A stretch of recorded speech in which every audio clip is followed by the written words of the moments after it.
When God says something is going to happen and it's time to fulfill that promise, nothing can stop it. When God speaks something into being, there's not a single thing possible that can prevent it from happening, right? His word does not return to him void, as the Old Testament says. Now, on the other end of the spectrum of that, there are seasons, of course, where God does bless us and give us individual promises or makes things happen in our lives that nobody can stop or prevent. However, the other end of that spectrum, and we go through both of these seasons in life for the most part, God can also call something to end. He can also say and speak things and make things come to us a point where we now go through a season of mourning or grief or whatever that looks like individually. And so in this video, I want to go on each end of the spectrum. And anyone who is watching this, I'm sure you may have or you will experience each end of these experiences that God allows to happen into our lives. And so I've had this recent reflection. I'm reading Genesis 1 right now. And I started underlining all of the God said moments. It was God said this, God said that. And it was like when God said something was going to happen, it instantaneously happened. When God created man, he created the earth, he created the sky, he created all the things, everything. It was just this, he's going to do this, and here it comes, right? And oftentimes in our life, God can highlight, I'm going to call you to do this. I'm going to call you in union with this person. And when it's time, nothing can stop that. But in between, what God does is he works on our hearts to prune us to be able to steward over that platform, that relationship, that spotlight, whatever that looks like, that career, that business, to manage those employees. This is a personal belief. I believe that we can expedite that process or we can prolong it. And what I mean by that is if we are surrendered and obedient to what God has called us to in the season of life that we are in, God then can start to work on us much quicker so that we can be able to arrive at the place to be able to receive what he has for us, right? In that process, when you get close to the blessing that God has for you, be prepared because the enemy will come in and try to steal it. John 10:10, the enemy comes to steal, kill, and destroy, right? When the enemy knows that you're close to what God has for you, he's going to start giving you temptation. If God is about to call a spouse into your life, read Proverbs 5-7. There may be a woman who comes into your life who is not of God, who all of a sudden now starts to express incredible interest, and you're able to discern that you guys are unequally yoked, and vice versa. That can happen for a woman to a man, right? God may be preparing you and launching you into your calling, a career. And I don't really like to use the word calling, but more so a career or a purpose where he's going to be able to use the gifts that are inside of you for the benefit of people around you, but it's also going to provide a lot of joy in your own life because you're providing value to others. So at that point, the enemy might come in and entice you with some sort of opportunity that's not of God. And this is where it comes down to 1 John 4, test the spirits, right? We got to test the things that are coming into our lives, not from a place of being paranoid, not from a place of anxiety, but we have to be able to go to God and say, Lord, just like in 1 Kings 3, God asked Solomon, what do you want? Because I'm going to give it to you, whatever you want, whatever it is. And what did he ask for? He said, I want to know the ability to be able to decide between good and bad, right and wrong. And he blessed him with that tenfold, riches and all this other stuff as well, because he didn't go to God with the wrong motives. He went to God with the right thing, or I should say he responded to God with the right thing. And so as I'm going through Genesis 1, God said, God said, God said. And the effect of that is God moving at the appropriate time, and nothing can stop it. It just happens. It flows. It's time for this thing to sprout up. And that's so beautiful because it happens in all of our own individual lives at times, whether we are consciously recognizing it or not. I remember watching the NFL draft last year on ABC, And I like ABC's version of it because ESPN's more X's and O's. ABC is more of like the heart of the family, right? Like you get to know the people on a more personal level. And I remember hearing the interview of CJ Stroud, the Texans quarterback, and he said, God's promises never fail, right? And then as I'm watching the draft, there were a couple of other mothers and family members for various players who said the same thing. And so when God puts a promise on your heart, we need to be cautious of who we share it with, right? Because people can talk us out of it who may not be walking with Jesus, who may not be having, who may not be living a life of faith, who the enemy could use to make you steer off in the wrong path. But then also recognize that I have to live on what God has called me to step into or is called to bring into my life, because I know for sure I've tested this. I've gone to it in prayer. He's confirmed it to me. And so the other end of the spectrum of this is when that happens, that's awesome. What a blessing. It increases your faith. Like across the board, what an amazing experience that is. But the other end of the spectrum, and this is for maybe a different set of people, when God calls things to an ending, when God calls things to just, this is it, we got to give this up, we're going to move in a different direction. God doesn't just say, I'm going to do this, this, and this in your life. God also moves in ways to allow us to understand, all right, I have to close this door on this now. This career is done. I have to move in this direction now. This home doesn't feel like home anymore. Let me move to this city now. You know what I mean? We have those endings. This relationship, I thought it was going to be somebody I would be able to marry. I've recognized that we are unequally yoked and we're moving farther apart, and I'm not sensing God calling me to marry this person, right? It's obviously different if you're already married to them. I'm talking about somebody who is not married to them yet, right? And so when God calls things to an ending, and I think obviously the most extreme would be if somebody is moving on and they pass away. And I had an experience happen this week, and it shook me to my core. And I want to share it real quick because it was profound. So a year ago, I felt the Lord, and this is not a common thing. I don't often hear God very clearly tell me to do something, right? It's not like a voice that you hear or nothing along the lines of that. But you guys know, sometimes you just have that knowing that the Lord is calling you to do something and you want to be obedient, so you do it. I remember one particular day about a year ago, I was called to go to Panera. And I remember hearing, like very clearly, look around and engage with the person who you recognize you're supposed to meet. And so I walked into Panera. There was not a lot of people in there. And I instantly see this older gentleman, like deep in prayer, like quite like so deep in prayer.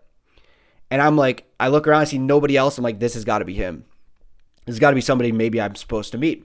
So I sit down at the table next to him and I don't say anything. And I start reading my Bible. And I don't even remember the verse, but there was a verse in the Old Testament about striking up conversation, something along the lines of conversation.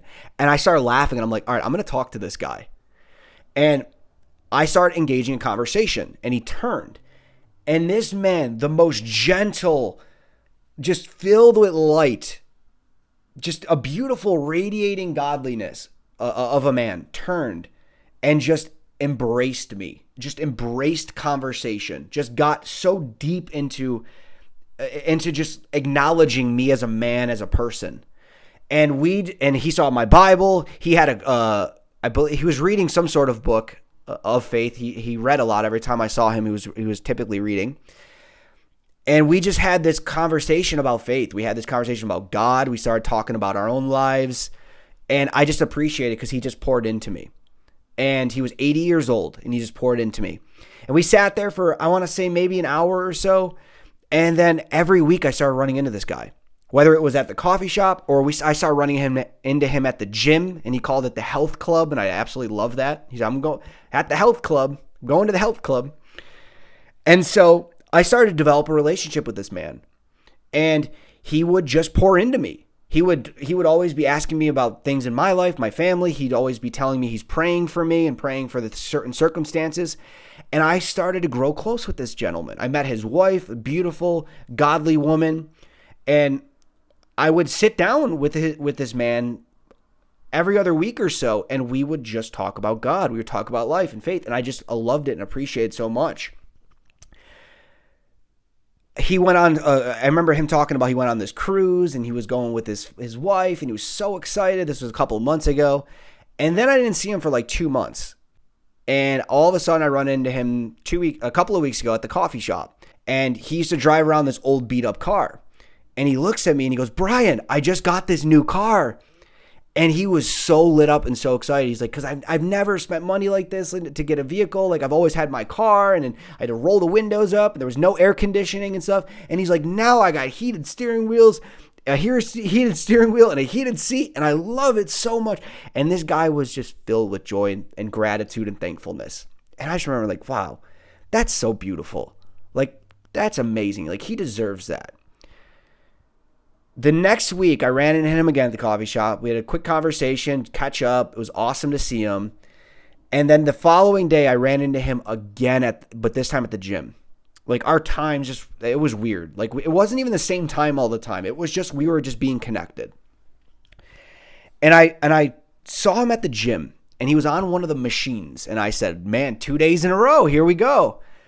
And he lit up, and he was so excited to see me, and we had a quick conversation because we were both working out. And I get through most of my workout, and I see him sitting at one of the machines, and I just see him just glowing. Like, he just quite literally just had this, like, radiation of godliness off of him, for lack of a better term. Like, he was just radiating out this just beauty. And like holiness, I think would be the right word to say. And so I went up to him and I said, what are you doing? Like, what do you do? Like, you're 80 years old and you look incredible. Like, you quite literally, you just look so healthy and just well. Like, you look well. That's just the way to put it. And he said, well, he started talking about his faith, of course. And he said, well, and I'm also coming to the health club, taking care of my health. And I'm like, man, that's amazing. Like, I'm just thankful this guy's in my life. So we finished the conversation. I leave. And then this week, I get a call on my phone from his cell phone, and I didn't get the call. I didn't answer the call. And then later that night, I checked the voicemail, and it was his wife.